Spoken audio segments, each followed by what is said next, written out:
প্রিয় ছাত্রছাত্রীরা, আমরা এখন একটা অন্যরকম পরিবেশের মধ্যে দিয়ে যাচ্ছি। আর যেহেতু ভূগোলের আমরা তো ভূগোল নিয়ে আলোচনা করব, তো সেই জন্য তোমরা সবাই জানো যে পরিবেশের সাথে মাঝে মাঝে আমাদেরকে কখনো মানিয়ে নিতে হয় এবং পরিবেশ আর মানুষের জীবনযাত্রার একটা গভীর সম্পর্ক রয়েছে। সেই জন্য যেহেতু এখন পরিবেশ অন্যরকম একটুখানি, তো আমাদেরকে সেই পরিবেশের সাথে মানিয়ে নিয়ে ঘরে থেকে সুস্থ থেকে পড়াশোনা চালিয়ে যেতে হবে। আর সেই ভাবনা মাথায় রেখেই তোমাদের জন্য ডিজিটাল ক্লাসের আয়োজন। তোমরা আমাদের সাথে থাকো। আমি আপনারভাবে চেষ্টা করব তোমরা যাতে বুঝতে পারো, একটু সহজ সরল ভাবে খুব সংক্ষেপে বলে দেওয়ার বিষয়গুলো। তো তোমরা মনোযোগ দিয়ে শুনবে। তোমাদের কাছে প্রত্যেকের কাছে টেক্সট বই আছে, সেটা তোমরা পড়বে, তার সাথে আমার যে কথাগুলো তোমরা শুনছো সেটাকে মিলিয়ে নেবে এবং বোঝার চেষ্টা করবে। সাথে থেকো। আমি প্রথমে দশম শ্রেণীর জন্য প্রথম যে টপিক, তোমাদের প্রথম অধ্যায় বহির্জাত প্রক্রিয়া ও তাদের দ্বারা সৃষ্ট ভূমিরূপ, সেই অধ্যায়টি শুরু করতে যাচ্ছি। তার আগে আমি জানি, একজন ভূগোলের শিক্ষিকা হিসেবে আমি জানি যে এই বিষয়টি তোমাদের অনেকটাই ক্লাসে পড়ানো হয়ে গিয়েছে, তাই আমি খুব সংক্ষেপে প্রথম অধ্যায়টাকে একটুখানি বলে দিয়ে আমি প্রথম অধ্যায়ের পরবর্তী পর্যায়গুলোতে যাব। প্রথমে যে কথায় আসি সেটা হচ্ছে এই যে ভূমিরূপ, আমরা বিভিন্ন রকম ভূমিরূপ দেখতে পাই, পাহাড়, পর্বত, মালভূমি, কোথাও সমভূমি, কোথাও বদ্বীপ, বিভিন্ন গিরিখাত, এসব বিভিন্ন যে ভূমিরূপগুলো আছে, এইগুলো সৃষ্টির পিছনে দু প্রকার শক্তি প্রধানত কাজ করে।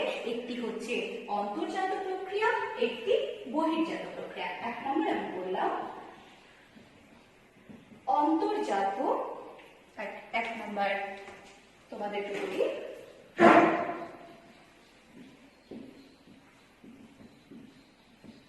অন্তর্জাত প্রক্রিয়া, অর্থাৎ অন্তর্জাত প্রক্রিয়া যেটি ভেতর থেকে অভ্যন্তর থেকে ভূমিরূপের গঠনে বা পরিবর্তনে সাহায্য করে, সেটি অন্তর্জাত প্রক্রিয়া। দুই নম্বর হচ্ছে বহির্জাত প্রক্রিয়া, অর্থাৎ বহির্জাত প্রক্রিয়া অর্থাৎ বুঝতেই পারছো বাইরে থেকে যে শক্তিগুলি ভূমিরূপের পরিবর্তনে সাহায্য করছে। আমরা যেহেতু অন্তর্জাত প্রক্রিয়া সম্পর্কে তোমরা আগে জেনেছো, তো আমরা বহির্জাত প্রক্রিয়া থেকে শুরু করব। আমরা বহির্জাত প্রক্রিয়া নিয়ে আলোচনা করব। বহির্জাত প্রক্রিয়া বলতে বাইরে থেকে বিভিন্ন রকম প্রাকৃতিক শক্তি, যেমন নদী, বায়ু, হিমবাহ, তারপরে ভৌমজল, এগুলো ভূমিরূপের পরিবর্তনে সাহায্য করে। এই শক্তিগুলোর মাধ্যমে ভূমিরূপের পরিবর্তনের যে প্রক্রিয়া, সেটাকে বলে হচ্ছে বহির্জাত প্রক্রিয়া। এর আরেকটি নাম আমরা বলতে পারি পর্যায়ন প্রক্রিয়া।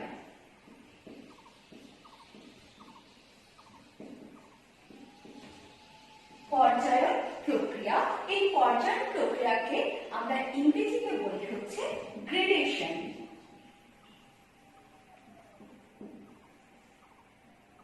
গ্রেডেশন প্রত্যেককে আমি বলবো আমার ছাত্রছাত্রীদের যে যখন তোমরা ভূগোলের বিষয় বা অন্যান্য যে কোনো বিষয় ক্ষেত্রে এটা মাথায় রাখবে, যখন পড়বে তার ইংলিশ টার্মটা অবশ্যই গুরুত্ব দেবে।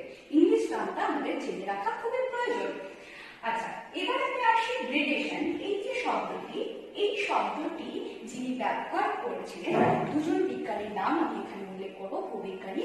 একজন হচ্ছে চেম্বারলিন, আরেকজন হচ্ছে সলিসবেরি। কি বললাম নামগুলো? চেম্বারলিন,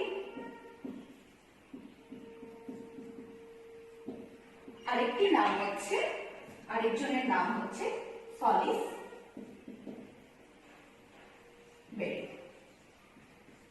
এই দুজন ভূবিজ্ঞানী চেম্বারলিন ও সলিসবেরি গ্রেডেশন শব্দটি প্রথম ব্যবহার করেন। এবার গ্রেডেশন কি বা পর্যায় প্রক্রিয়া কি? একটি অসমতল ভূমিভাগ, সেটি ক্ষয় সীমার সাপেক্ষে ক্ষয়, বহন এবং সঞ্চয় কার্যের মাধ্যমে যখন প্রায় সমতল একটি ভূমিভাগে পরিবর্তিত হয়, তাকে বলে হচ্ছে গ্রেডেশন প্রক্রিয়া। এখানে আমি তোমাদেরকে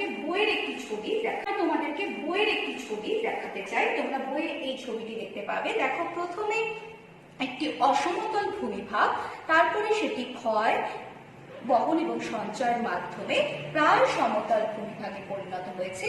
এই যে প্রক্রিয়াটা, এটাকে বলা হচ্ছে পর্যায় প্রক্রিয়া। এবার আমরা আসি এই বহির্জাত প্রক্রিয়া বা পর্যায় প্রক্রিয়া। এই বহির্জাত প্রক্রিয়া বা পর্যায় প্রক্রিয়া সেটি দুটি প্রক্রিয়ার সম্মিলিত ফলাফল। দুটো প্রক্রিয়া কি কি? প্রথম প্রক্রিয়া হচ্ছে অবরোহণ। আচ্ছা, এই অবরোহণ সম্পর্কে বলার আগে আমি একটা কথা বলে রাখি। আমি বলেছিলাম যে ক্ষয় সীমার সাপেক্ষে, অর্থাৎ ক্ষয় সীমা কি? ক্ষয় সীমা হচ্ছে সেই পর্যন্ত ভূমিভাগ যেই পর্যন্ত প্রাকৃতিক শক্তিগুলো ক্ষয় কাজ করতে পারে।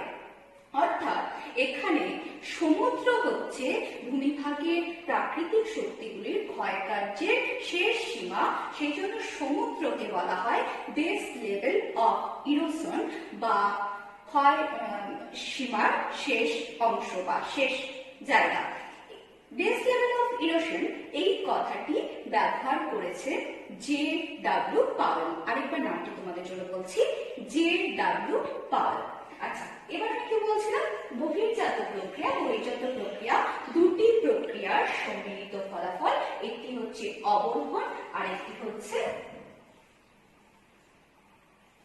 আরোহণ। অবরোহণ এবং হচ্ছে আরোহণ।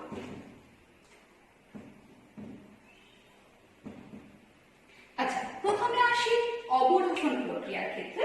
অবরোহণ অর্থাৎ কোনো ভূমিভাগ বা উচ্চভূমি যখন ক্ষয় কার্যের মাধ্যমে, একটি ভূমিভাগ আছে উচ্চ ভূমিভাগ, সেটি যখন ক্ষয় কার্যের মাধ্যমে নিচু হয়ে যাচ্ছে, এই ভূমিভাগটা ক্ষয় কার্যের মাধ্যমে নিচু হয়ে যাচ্ছে, তখন সেই প্রক্রিয়াটাকে বলা হচ্ছে অবরোহণ প্রক্রিয়া। অর্থাৎ এই ক্ষেত্রে ভূমিভাগের উচ্চতা হ্রাস পাচ্ছে। সেই জন্য এই প্রক্রিয়ার আরেকটি নাম হচ্ছে ঋণাত্মক প্রক্রিয়া। পরবর্তী যে প্রক্রিয়া সেটি হচ্ছে আরোহণ প্রক্রিয়া। অর্থাৎ কোনো নিচু ভূমিভাগ যখন সঞ্চয় কার্যের মাধ্যমে তার উচ্চতা বৃদ্ধি পাচ্ছে, তখন তাকে বলা হচ্ছে আরোহণ। আরেকবার বলছি, যখন কোনো নিচু উপত্যকা বা ভূমিভাগ সঞ্চয় কার্যের মাধ্যমে সেই স্থানের বা ভূমিভাগের উচ্চতা বৃদ্ধি পাচ্ছে, সেই প্রক্রিয়াকে বলা হচ্ছে আরোহণ প্রক্রিয়া। অর্থাৎ যেহেতু এখানে সঞ্চয় কার্য হচ্ছে, সেই জন্য একে বলা হচ্ছে ধনাত্মক প্রক্রিয়া। তাহলে এই যে পর্যায় প্রক্রিয়া, সেটি হচ্ছে অবরোহণ এবং আরোহণ প্রক্রিয়ার সম্মিলিত ফলাফল। আচ্ছা, এবার আমি যাচ্ছি পরবর্তী পর্যায়ে। আচ্ছা, সেক্ষেত্রে আরেকটা তোমাদেরকে ইনফরমেশন বা তথ্য দিয়ে রাখি। অবরোহণ প্রক্রিয়ার কে নগ্নীভবন প্রক্রিয়াও বলা যেতে পারে। পরবর্তীতে আমি যেটাতে আসবো সেটা হচ্ছে নদী। বিভিন্ন প্রাকৃতিক শক্তির কথা আমি তোমাদেরকে বলেছি, যে নদী, বায়ু, হিমবাহ, বিভিন্ন শক্তি। তার মধ্যে ভূমিরূপের পরিবর্তনে নদীগঠিত অঞ্চলে বিশেষ করে সেখানে নদীর ভূমিকা সব থেকে বেশি থাকে, এবং নদীর মাধ্যমে কিভাবে ভূমিরূপের পরিবর্তন হচ্ছে সেটা আমরা জানবো। কিন্তু জানার আগে আমাদের প্রথমেই যেটা জানতে হবে যে নদী কি। তাহলে নদী কি? নদী হচ্ছে একটি স্বাভাবিক জলধারা। নদী কারো দ্বারা সৃষ্ট নয়, একটি স্বাভাবিক জলধারা, যেটি কোনো একটি উচ্চ অঞ্চল থেকে সৃষ্টি হবে। সেটা পাহাড় হতে পারে, পর্বত হতে পারে, কোনো উচ্চ ভূমি হতে পারে। সেখান থেকে ভূমির ঢাল অনুসারে মাধ্যাকর্ষণ শক্তির টানে প্রবাহিত হবে। মাধ্যাকর্ষণ শক্তির টানে ভূমির ঢাল অনুসারে প্রবাহিত হয়ে কোনো জলাশয়, সেটা যে কোনো জলাশয় হতে পারে, অন্য কোনো নদী হতে পারে, সাগর হতে পারে, হ্রদ হতে পারে, অন্য কোনো জলাশয়ে গিয়ে পতিত হবে। সেই স্বাভাবিক জলধারাটাকে আমরা বলি হচ্ছে নদী।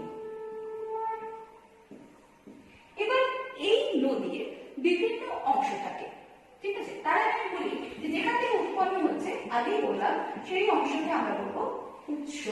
যেখানে পতিত হচ্ছে সেই অংশকে আমরা বলবো নদীর মোহনা। যখন কোনো নদী অন্য জায়গা থেকে এসে প্রধান নদীর সাথে মিলিত হবে তাকে আমরা বলবো উপনদী। যখন প্রধান নদী থেকে কোনো নদী বের হয়ে যাবে গিয়ে অন্য কোনো জায়গায় পতিত হবে তখন আমরা সেই নদীকে নদীর মোহনা। যখন কোনো নদী অন্য জায়গা থেকে এসে প্রধান নদীর সাথে মিলিত হবে তাকে আমরা বলবো উপনদী। যখন প্রধান নদী থেকে কোনো নদী বের হয়ে যাবে গিয়ে অন্য কোনো জায়গায় পতিত হবে তখন আমরা সেই নদীকে বলবো শাখা নদী। দুটি নদীর মাঝখানে যে অংশ সেটাকে আমরা বলবো দোয়াব। দুটো নদী যেখানে মিলিত হয় সেই জায়গাটাকে আমরা বলবো নদীর সঙ্গম। নদী যে অঞ্চলের মধ্য দিয়ে প্রবাহিত হয় সেটি হচ্ছে নদী উপত্যকা এবং যার মধ্য দিয়ে নদীর যে সমস্ত জল প্রবাহিত হচ্ছে সেটি হচ্ছে নদী খাত। এটি আসলে নদী সম্পর্কিত বিভিন্ন তথ্য। এবং এই যে উৎস থেকে মোহনা পর্যন্ত প্রত্যেকটি নদীর তিনটি গতি দেখতে পাওয়া যায়, উচ্চগতি, মধ্যগতি এবং নিম্নগতি। তিনটি গতি দেখতে পাওয়া যায়, উচ্চগতি বা আমরা এই নদীটাকে যদি আমি ভাগ করি খুব সংক্ষেপে বোঝানোর জন্য ভাগ করছি, ধরো এইটুকু উচ্চ, তারপরে না এখানে ঠিক পরিষ্কার আসবে না, যাই হোক আমি বলে দিচ্ছি তোমাদেরকে, উচ্চগতি, মধ্যগতি ও নিম্নগতি। একটি নদীতে তিনটি গতি দেখতে পাওয়া যায়, উচ্চগতি, মধ্যগতি ও নিম্নগতি। যেই নদীতে তিনটি গতি দেখতে পাওয়া যাবে সুস্পষ্ট ভাবে তাকে বলা হচ্ছে আদর্শ নদী। এবং এখানে একটি আদর্শ নদীর উদাহরণ আমি তোমাদের দিতে চাই। আদর্শ নদীর উদাহরণ হচ্ছে গঙ্গা। গঙ্গা হচ্ছে আদর্শ নদী। এবার হচ্ছে আমি যেটাতে যাব পরবর্তী পর্যায়ে, সেটা হচ্ছে নদীর কাজ। আমরা পরবর্তী পর্যায়ে আসছি। পরবর্তী পর্যায়ে হচ্ছে নদীর কাজ।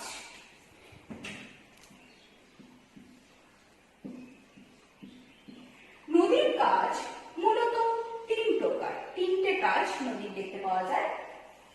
যেরকম হচ্ছে 1 নম্বর ক্ষয় কাজ, 2 নম্বর বহন কাজ, 3 নম্বর সঞ্চয় কাজ। একটি নদীর তিনটি কাজ দেখতে পাওয়া যায়, 1 নম্বর ক্ষয় কাজ, বহন কাজ, সঞ্চয় কাজ। প্রথমে আসবো আমি ক্ষয় কাজের প্রক্রিয়া। তার সাথে আমি তোমাদেরকে একটা কথা বলে রাখতে পছন্দ করব, সেটা হচ্ছে সাধারণত উৎস থেকে মোহনা পর্যন্ত নদীর এই তিনটি কাজই দেখতে পাওয়া যায়, ক্ষয়, বহন, সঞ্চয়। কিন্তু সাধারণত উচ্চ গতিতে নদীর ক্ষয় কাজের প্রাধান্য সব থেকে বেশি থাকে, মধ্যগতিতে ক্ষয় এবং সঞ্চয় কাজ দুটোই দেখতে পাওয়া যায়, আর নিম্ন গতিতে নদী প্রধানত সঞ্চয় কাজ করে, অর্থাৎ সঞ্চয় কাজের প্রাধান্য বেশি দেখতে পাওয়া যায়। এবার আমরা আসি ক্ষয় কাজের প্রক্রিয়া। এই যে নদী কিভাবে ক্ষয় কাজ করে? নদী প্রধানত 4টি প্রক্রিয়ার মাধ্যমে ক্ষয় কাজ করে। কয়টি প্রক্রিয়া বললাম? 4টি প্রক্রিয়ার মাধ্যমে। 4টি প্রক্রিয়ার মাধ্যমে নদী ক্ষয় কাজ করে। তোমাদের বইয়ে একটা ছবি আছে, তোমরা ভালো করে ছবিটা দেখবে। এটি হচ্ছে নদীর ক্ষয় কাজের প্রক্রিয়ার ছবি। ভালো করে দেখে নাও, এটি হচ্ছে নদীর ক্ষয় কাজের প্রক্রিয়ার ছবি। আচ্ছা, এখানে তোমরা দেখতে পাচ্ছ জল প্রবাহ ক্ষয়, অবঘর্ষ ক্ষয়, ঘর্ষণ ক্ষয়, দ্রবণ ক্ষয়। আমি একে একে সমস্ত ক্ষয় কাজের প্রক্রিয়াগুলোতে আসছি। প্রথমে হচ্ছে জল প্রবাহ ক্ষয়, অর্থাৎ জল প্রবাহ বুঝতেই পারছো, নদীর জলের স্রোতের আঘাতে যখন ভূমিভাগের ক্ষয় হয়ে থাকে তাকে বলা হচ্ছে জল প্রবাহ ক্ষয়। জলের স্রোতের আঘাতে নদীবাহিত ভূমিরূপে ভাঙন হয় এবং নদীর জলের সাথে সেটি বাহিত হয়। 2 নম্বর হচ্ছে অবঘর্ষ ক্ষয়। অবঘর্ষ ক্ষয় হচ্ছে যে নদীর জলের স্রোতের সাহায্যে যখন ভূমিরূপের ভাঙন হলো, এবার সে বড় বড় পাথর বা নুড়ি পাথর এগুলো অনেক সময় নদীর জল দিয়ে, জলের তলদেশ দিয়ে গড়িয়ে গড়িয়ে চলে এবং নদীর তলদেশকে ক্ষয় করে, সেটিকে বলা হচ্ছে অবঘর্ষ ক্ষয়। 3 নম্বর আমি আসি ঘর্ষণ ক্ষয়। অর্থাৎ নদীর জলের মধ্যে যে পাথরগুলো থাকে সেগুলো নিজেদের মধ্যে ঠোকাঠুকি করে অনেক সময় আরো ছোট ছোট কণায় পরিণত হয়ে যায়, যাকে বলা হচ্ছে ঘর্ষণ ক্ষয়। 4 নম্বর হচ্ছে দ্রবণ ক্ষয়। অনেক ভূমিভাগ বা শিলা আছে যেগুলো নদীর জলে দ্রবীভূত হয়ে যায় এবং নদীর জলের সাথে, যেমন জিপসাম বা চুনাপাথর গঠিত অঞ্চল, এগুলো নদীর জলের সাথে দ্রবীভূত হয়ে বাহিত হয় এবং শিলা বা ভূমিভাগের ক্ষয় হয়।